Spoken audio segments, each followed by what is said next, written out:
दूसरा प्रश्न है how can objectivity in decision making be insured by a civil servant.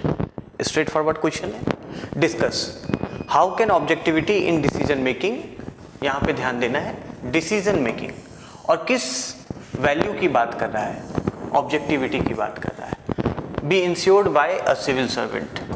Discuss एक civil सेवक द्वारा निर्णय लेने में निष्पक्षता, देखिए कहीं कहीं आपको ऑब्जेक्टिविटी वस्तुनिष्ठता के भी रूप में ट्रांसलेट की जाती है और आपके सिलेबस में इसे निष्पक्षता के रूप में मेंशन किया गया है, इसीलिए हम लोगों ने इसे यहाँ पर निष्पक्षता लिखा है। हालांकि ऑब्जेक्टिविटी का एक अर्थ वस्तुनिष्ठता भी होता है, वस्तुनिष्ठता, ठीक है।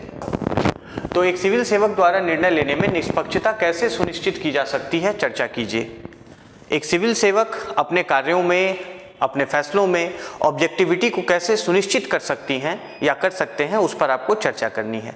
तो इसके लिए आपको जरूरी है समझना कि ऑब्जेक्टिविटी क्या होती है और डिसीजन मेकिंग में कैसे ऑब्जेक्टिविटी इंश्योर किया जाए, आपको इस बात को बताना है।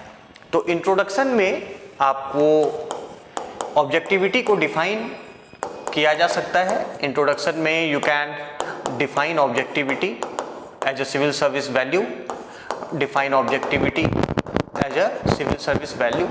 हम जानते हैं ऑब्जेक्टिविटी का क्या अर्थ होता है, जहां पर कि हम बिना किसी बायस के, बिना किसी प्रेजुडिस के फैक्ट और एविडेंस बेस्ड डिसीजन मेकिंग करते हैं, जहां पर हम फैक्ट, तथ्यों के आधार पर, साक्ष्यों के आधार पर अपने फैसले लेते हैं, ना कि पूर्वाग्रहों के आधार पर, ना कि अपने पसंद नापसंद के आधार पर। उसे हम ऑब्जेक्टिविटी या वस्तुनिष्ठता कहते हैं, ठीक है। तो किसी भी चीज के संबंध में फैसले लेने के लिए जब हम उससे संबंधित तथ्यों को इकट्ठा करते हैं और एविडेंसेस को इकट्ठा करते हैं, फिर उस आधार पर हम उसमें फैसला करते हैं। तो एक इंट्रोडक्शन ये हो सकता है।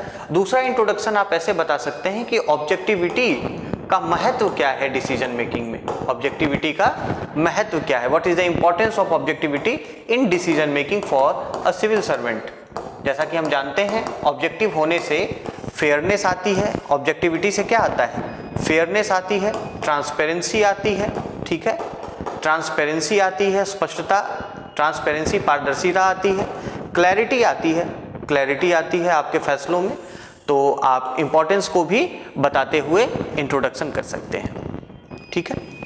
चलिए अब क्वेश्चन के मेन बॉडी पर अगर हम आए तो ये पूछ रहा है कि सिविल सर्वेंट कैसे अपने कार्यों में या फैसलों में, अपने डिसीजन मेकिंग में ऑब्जेक्टिविटी को सुनिश्चित करेंगे, किस प्रकार से करेंगे।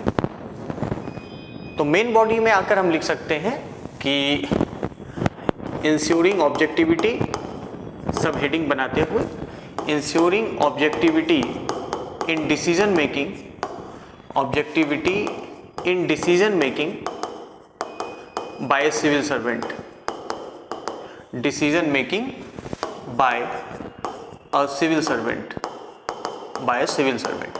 और शब्द सीमा का भी ध्यान रखना है। 125 शब्द के लिए ये आपको प्रश्न पूछा गया है, 125 शब्द के उत्तर में, और आपको 8 मार्क्स का क्वेश्चन है।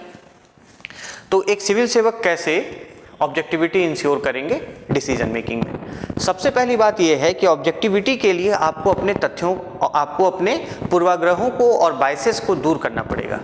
जो हमारे अपने पर्सनल बायसेस होते हैं, ओपिनियंस होते हैं या प्रेजुडिसेस होती हैं किसी भी परिस्थिति, व्यक्ति या समस्या को लेकर, उसको आपको किनारे हटाना पड़ेगा। तो उन बायसेस को और प्रेजुडिसेस को किनारे हटाने के लिए आवश्यक है कि हम अपने उन बायसेस को पहचानें। पहले अपने बायस को पहचानेंगे तभी तो उन्हें दूर करेंगे। So being aware of our biases, removal of biases, सबसे पहले तो हम अपने बायसेस को और प्रेजुडिसेस को, बायसेस को और प्रेजुडिसेस को दूर करें। कैसे दूर करेंगे? बीइंग अवेयर ऑफ देम, उनकी पहचान करके, being aware and identifying such prejudices, and identifying such prejudices, उनकी पहचान करके। अच्छा, ये कब संभव हो पाएगा? जब हम अपने विचार को, अपने कर्म को हमेशा एक रेगुलर सेल्फ एनालिसिस करते रहेंगे, एक क्रिटिकल थिंकिंग अपने सोच विचार के विषय में हम अगर रखेंगे, तभी हम अपने सोच से वैसे बायसेस को और प्रेजुडिसेस को दूर कर सकते हैं। तो उसके लिए क्या जरूरी है? We must engage in regular critical thinking, अपने विचारों के विषय में आलोचनात्मक चिंतन करना। जरूरी तो नहीं है कि हम जो सोचें वो हर हमेशा सही सोचें और हम में कोई पूर्वाग्रह ना हो, तो वैसे पूर्वाग्रहों की तलाश करना, उनको फाइंड आउट करना, ये हमारा कार्य है। एक सिविल सेवक के रूप में व्यक्ति को वैसे ही अपने सोच विचार और अपने एक्शंस को लेकर एक क्रिटिकल थिंकिंग डेवलप करनी चाहिए, तभी वो सुनिश्चित कर सकेंगे कि उनके जो डिसीजंस हैं, डिसीजन मेकिंग है, उसमें ऑब्जेक्टिविटी आए। ये सबसे प्राइमरी कंडीशन है। ठीक है। दूसरी बात यह है कि कई बार हम अपने विचार, अपने व्यवहार के विषय में सभी बातों को नहीं सोच पाते। यह मानवीय रूप से संभव भी नहीं है, क्योंकि हम सभी की अपनी अपनी सीमाएं हैं। तो उसके लिए उपाय ये है कि हम जनता से, एक सिविल सर्वेंट के रूप में पब्लिक से फीडबैक लें, पब्लिक से अपने फैसलों के, अपने एक्शंस के, अपने डिसीजंस के विषय में फीडबैक लें, अपने कलीग से, अपने स्टाफ से, सबऑर्डिनेट से फीडबैक इकट्ठा करें और फिर हम इंसाइट डेवलप करें कि हमारे तौर तरीके में, हमारे सोचने के या फैसले लेने के तरीके में कहाँ पर वैसे बायसेस नज़र आ रहे हैं। तो ये इंसाइट डेवलप करना जरूरी है और वो कहाँ से आएगा? पब्लिक से, अपने कलीग से, जो डिफरेंट स्टेक होल्डर्स हैं उनसे फीडबैक को प्राप्त करके। ओके, सो गेटिंग फीडबैक और रिसीविंग फीडबैक, सो गेटिंग और रिसीविंग फीडबैक फ्रॉम पब्लिक,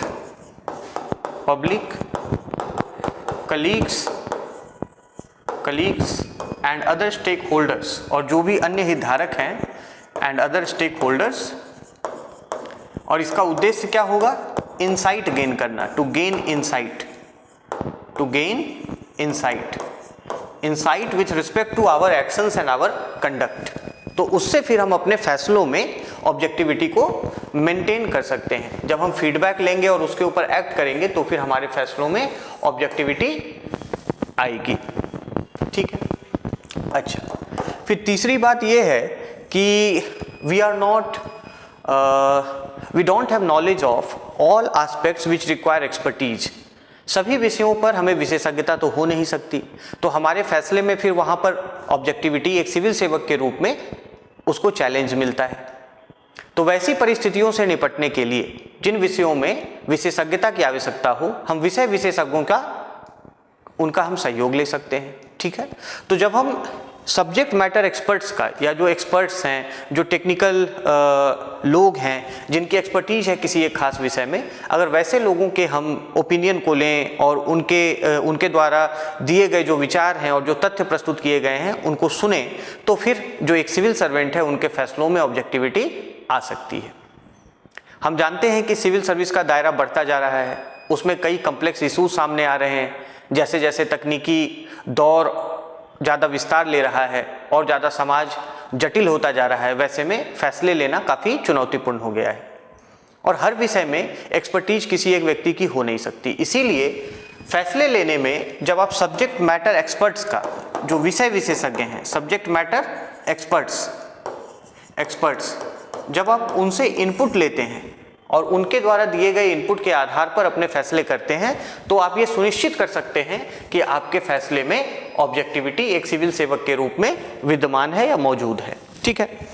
अच्छा, दूसरी चीज क्या है कि हमारे जो फैसले हों, ऐसे ही करके हम एक एक पॉइंट इसके बारे में रिलेट करते जाएंगे। तो हमारे जो फैसले हों वो एविडेंस बेस्ड हों, मतलब कोई भी फैसला लेने से पहले कोई सिविल सेवक सभी रिलेवेंट तथ्यों को इकट्ठा कर ले, उसके संबंध में जितने साक्ष्य हैं, उसके संबंध में जो जानकारी है पब्लिक डोमेन में, प्राइवेट डोमेन में, उन सभी को इकट्ठा करे और इकट्ठा करने के बाद फिर उस पर अपना फैसला करे।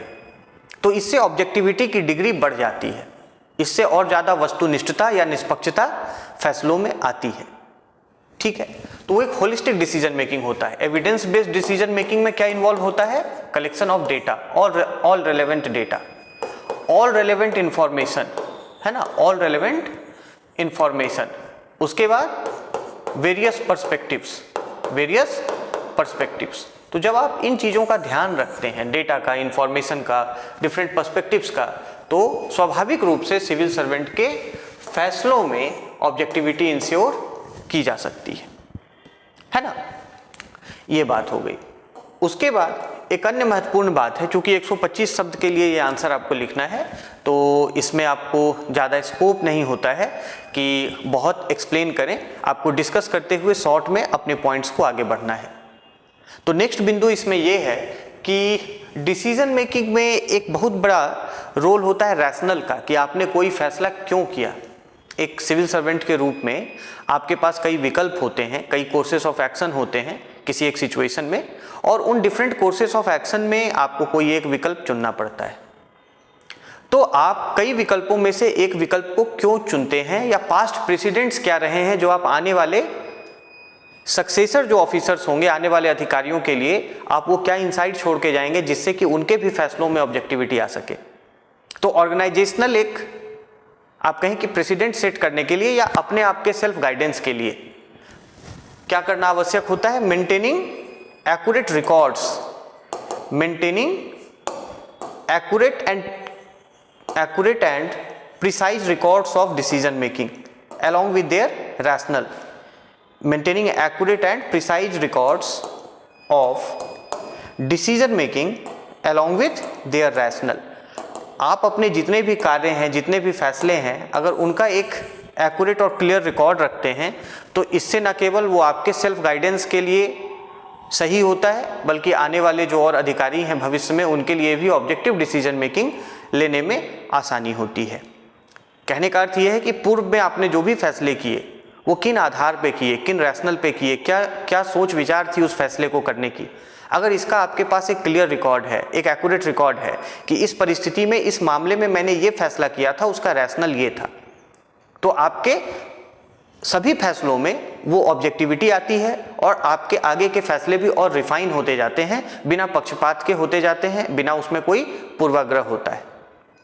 तो इस तरीके से आप अपनी बात को रख सकते हैं कि डिसीजन मेकिंग में ऑब्जेक्टिविटी कैसे सुनिश्चित की जा सकती है। अब हम बात करें कि निष्कर्ष क्या होगा, कंक्लूजन क्या होगा। क्योंकि 125 शब्द का आंसर है तो इसमें कंक्लूजन भी आपके पास 15 से 20 शब्द से अधिक नहीं होना चाहिए, 15 से 20 शब्द से ज़्यादा नहीं होना चाहिए। तो कंक्लूजन में आप कोई रिफॉर्मेटिव एस्पेक्ट लिख सकते हैं कि ऑब्जेक्टिविटी इंट्रोड्यूस करने के लिए एक लोक सेवक को क्या करना चाहिए।